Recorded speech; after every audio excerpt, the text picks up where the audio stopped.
পাহাড়ি অঞ্চলের মানুষের বাঁশ রান্না খাওয়া দেখে আমার বহুদিনের ইচ্ছা ছিল রাঙামাটি বা বান্দরবন যেয়ে বাঁশকুড়ুল খাবো।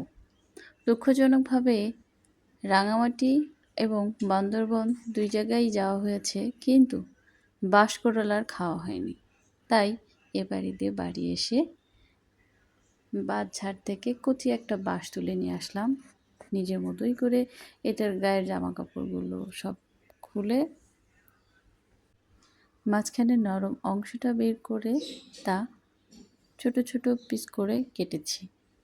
তারপর ফুটন্ত গরম পানিতে বাঁশটা ভালোভাবে সিদ্ধ করে নেওয়ার পরে একটি কড়াইয়ে তেল দিয়ে পেঁয়াজটা হালকা বাদামি কালার হলে খুব সাধারণ কিছু মশলা, পেঁয়াজ, রসুন, আদা, জিরা এগুলো সব একসাথে বেটে হলুদ, মরিচ আর স্বাদমতো নুন দিয়ে মশলাটা আমি ভালোভাবে কষিয়ে নিয়েছিলাম।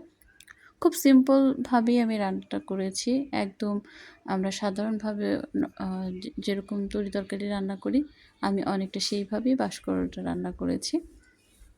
মশলাটা কষানোর পর সিদ্ধ করে রাখা বাঁশকুড়ুলটি মশলার ভিতরে দিয়ে কিছুক্ষণ এটাকে ভালোভাবে নেড়ে চেড়ে কষিয়ে নিলেই হয়ে গেল